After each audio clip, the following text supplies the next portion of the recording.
Hello everybody.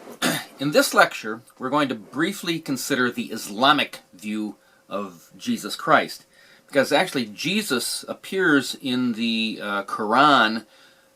He's named by name 5 times more than the Quran names Muhammad. And Muhammad in the Hadith said, "I am most akin to Jesus Christ among the whole of mankind. And all the prophets are of different mothers, but belong to one religion, and no prophet was raised between me and Jesus." So when Muhammad is saying that I am more like Jesus than anyone else, notice he was using Jesus as the standard. He was not saying Jesus is more like me than anybody else.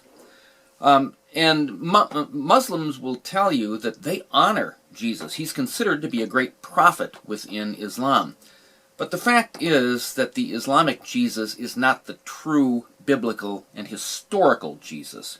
Now, as you may know, in the Arabic, Jesus is called Isa, not Jesus. There's actually no linguistic basis for calling him Isa.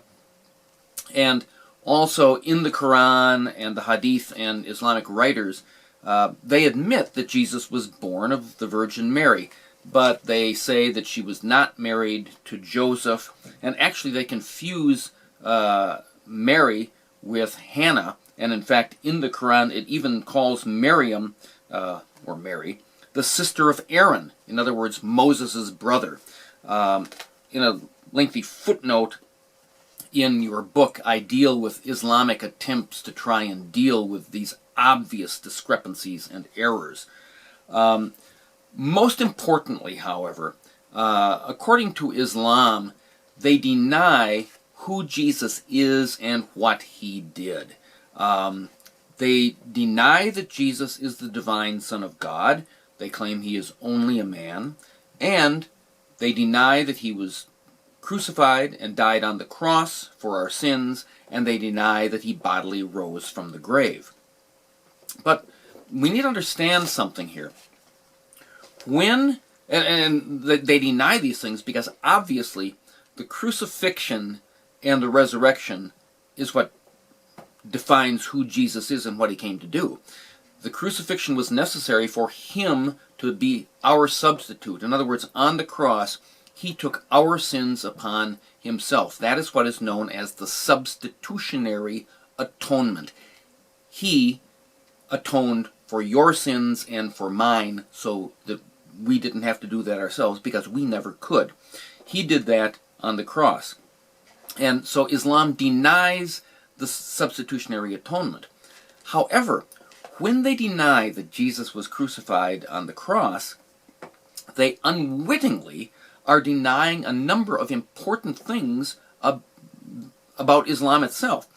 Islam claims that it is simply the evolutionary development of Judaism and Christianity. Yet at the heart of Judaism and Christianity is the whole idea of substitution. In Judaism, they would sacrifice animals as a covering for your sin, and of course the central fact of Christianity is the substitutionary atonement. Further, in the Quran, on multiple occasions, the Quran says that it simply confirms the previous revelation of the Bible. The Bible is so clear on the substitutionary atonement, and therefore, when the Quran says it's simply confirming the Bible, it is not telling the truth when it denies what Jesus did on the cross. Third, the Quran in Surah 11 has the story of the angels appearing to Abraham and telling him that Sodom and Gomorrah are going to be destroyed, just as the account is like in Genesis chapter 18. Now, then, of course, you may recall from the Bible, Abraham argued with God, if there are 50 righteous people, would you destroy the city for the sake of the 50? And God said, no. Well, what about 40? No, I wouldn't destroy it if there are 40 righteous people. And he got down to 10. In Islam, Abraham has the same argument with God. Now, it's not in the Quran, but it is in various well-known Islamic commentaries. And in the commentaries, it points out that Abraham argued and said, will you destroy a town that has 200 believers in it? And God said, no. Well, will you destroy it if it has 40? No. How about 30? No. How about 5? And one account says, what if there's even only one? Will you destroy the unbelievers if there's even one believer in the town? And God said no. That's important because that is affirming the principle of substitutionary atonement. In other words, the evil people of Sodom would not die for their own behavior, but the righteousness of someone else would save them. Furthermore, in Surah 37, it has an account of Abraham sacrificing his son. Now, most Muslims believe that the son was Ishmael, not Isaac. That's not important right now, but as in Genesis 22. But God spared the son when a ram appeared, and so Abraham sacrificed the ram. Now, that's important because that's an important part of Islamic doctrine, the same as in the Bible. But the fact of the matter is that that is the principle of substitutionary atonement played out. The ram was substituted for the son. So you see that Islam does actually hold to the principle of substitutionary atonement, and you can use that in talking with Muslims. Now, but again, as I say, Islam denies the crucifixion, and that denial is based upon only one passage in the Quran, Surah 4, verses 157 and 158, which says that they, referring to the Jews, said in a boast, "We killed Christ Jesus, the son of Mary, the messenger of Allah. But they killed him not, nor crucified him. But so it was made to appear to them, and those who differ therein are full of doubts, with no certain knowledge, but only conjecture. For they certainly did not kill him. No, Allah raised him up to himself." And so, what Muslims will say is they do not deny that a crucifixion took place. But most Muslims will say that it was not Jesus who was crucified. They say that somebody else was substituted in his place. Who else was substituted? They really don't know. And so Muslims are all over the lot. Some say it was Judas. Some say it was a friend of Jesus's, one of the disciples who volunteered. Some say it was the guard who was guarding Jesus. And although other Muslims, as I point out in the book, say that Jesus was crucified, but they deny that he died there. They say he fell into a swoon, he was taken, and in the tomb he revived. Although other Muslims say that, in fact, he did die on the cross. And there is, I have in the book, I think, some good evidence from the wording of the Quran itself that corroborates that. So the fact of the matter is that most Muslims deny that Jesus was crucified. They say that somebody else was substituted for him, but there are long streams of Islamic history going way back in which some say that he was crucified but didn't die. Others say that he did die on the cross. Those are the minority views. Now, Muslims also deny the resurrection. Muslims believe that, most Muslims believe that Allah bodily took Jesus up to heaven, where he is alive today, but he did not raise from the dead, as the Bible asserts. Finally, Muslims say that Jesus was a great prophet, but he was only a man. They deny that he is the divine Son of God.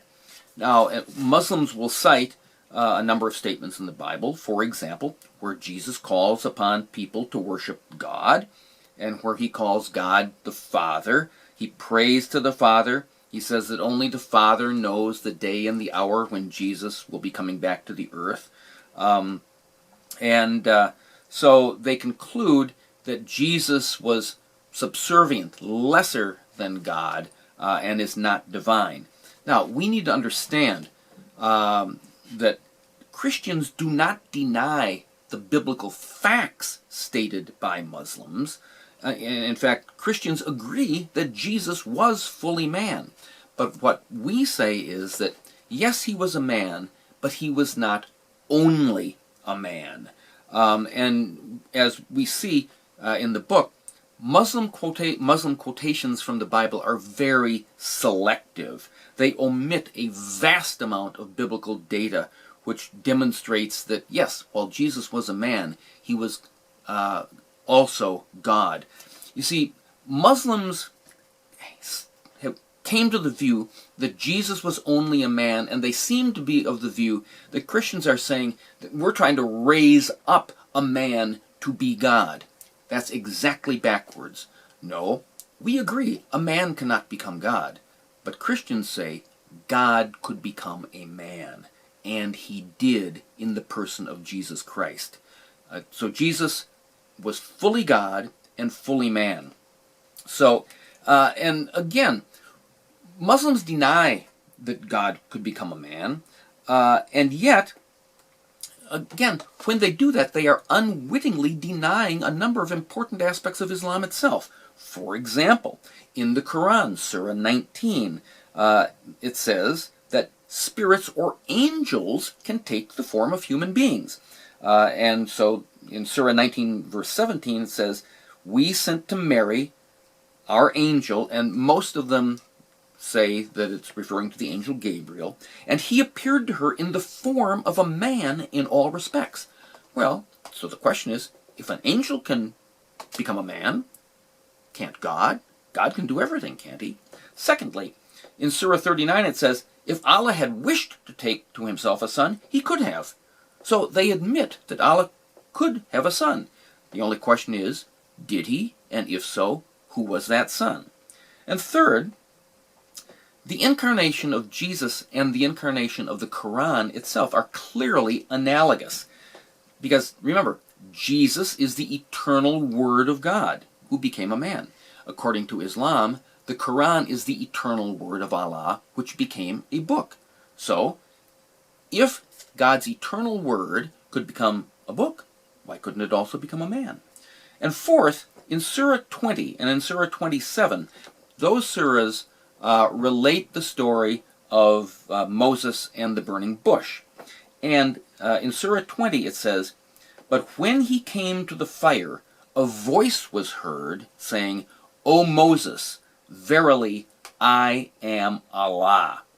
And as Yusuf Ali, a well-known Islamic commentator, says, "This was not an ordinary fire, it was a burning bush, the sign of the glory of Allah."